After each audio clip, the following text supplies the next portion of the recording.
Hi everyone, welcome back to my channel, and in today's video I would like to share with you some things to avoid when you are starting to read tarot cards. I know I always say tarot because I live in Israel and this is how I say tarot and this is how I like to say it. So anyways, number one. There are some people who are shuffling the cards like they are in some poker game. They're taking the tarot cards and they're starting to shuffle like when you're playing some game in cards. And this is actually not correct way. Obviously you can do whatever you want.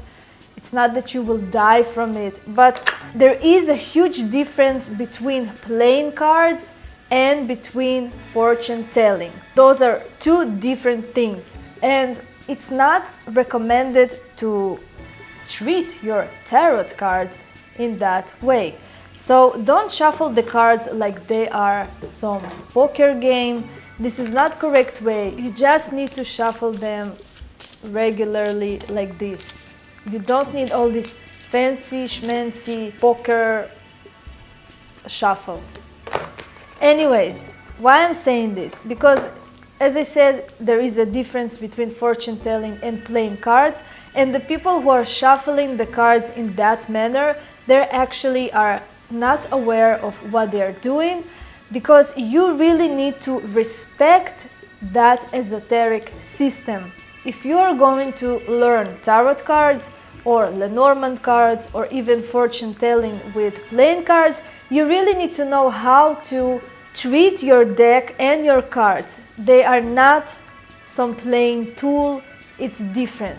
So another thing is to invent interpretations to the cards. I know some of the people are actually very lazy and they do not want to learn 78 cards and all the meanings because it's too much, and you also need to know how the card will be in a relationship spread or in a different spread, so never mind. But you actually really need to work hard. You really need to open the books, open the basics, and to understand the core meaning of each card.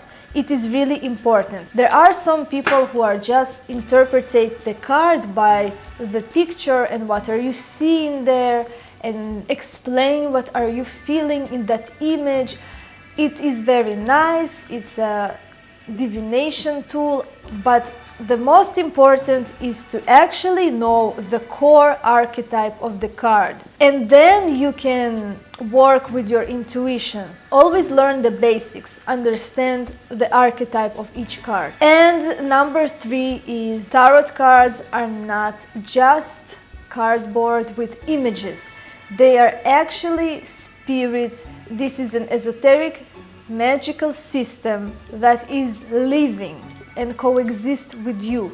You really need to understand that, and you really need to respect the cards and respect that system. It's like working with spirits. You also need to pay attention to the cards and to do some sort of rituals and magical preparations before you're just doing spreads or predict the future. Another thing that I will say, I do not recommend to read tarot cards in reverse. Obviously, it's okay, you can do it. Lots of people are doing that. They have their reversed meaning, which is fine. I'm not doing that because I don't think it's correct.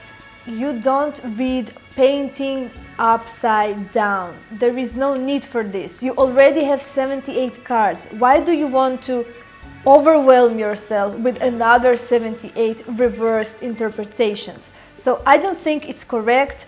And even the teachers that I learned from, they are also do not recommend that.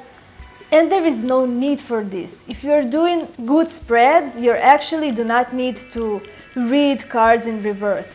But you can do that. I'm not saying it's wrong. Everyone can do whatever they want.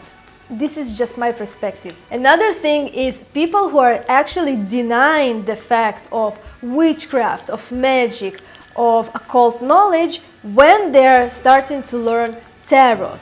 You have to understand that you are learning an esoteric system, a system of the occult knowledge. you cannot deny the fact of witchcraft, of rituals, of the magical world. If you only want to read tarot cards for analyzing psychological archetypes of people, it's also great. You can do that.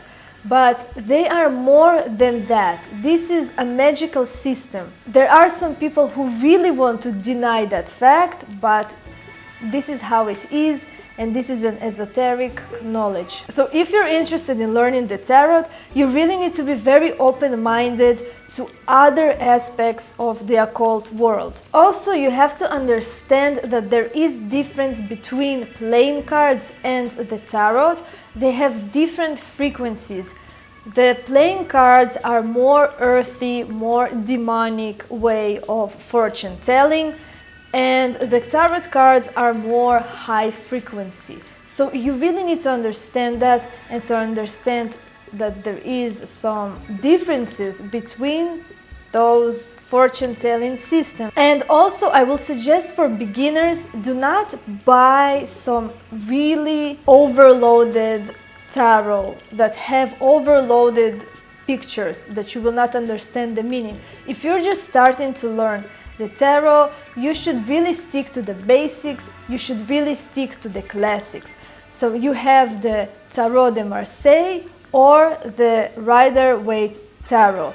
So choose one of those and see which system is best working for you, and then you can purchase those fancy schmancy tarot decks that have lots of imagery and stuff like that. Although, if you're really drawn to some deck, so just buy it and just learn the basics. Because each deck that is invented by some people is always through the author's eyes. So that's why I really suggest to learn the basics, learn the true core meaning of each card, and then you can read other tarot decks and other interpretations of different authors. Also, another tip, don't read tarot cards while you are drinking or eating near them.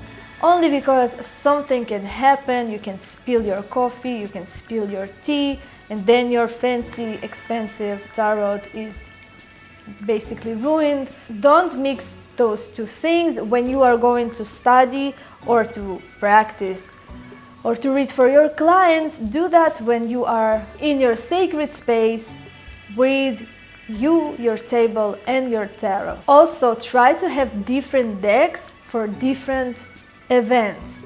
If you're reading for clients, make sure you have some certain decks for that. If you're doing some ritual or spell work for yourself, make sure you have a different deck. Try to have different decks because it will always make your work better, and it will even specialize that certain deck to do its job. For instance, if you're doing a relationship reading with some certain deck, so make sure that this is your relationship reading deck. But obviously you don't have to do that. This is just my tips if you want to make your tarot experience easier. So anyways, thank you for watching. If you're interested in private tarot readings with me, visit my website, coralapisoccult.com. And if you're interested in high quality pure organic essential oils, visit heliusbliss.com. Goodbye!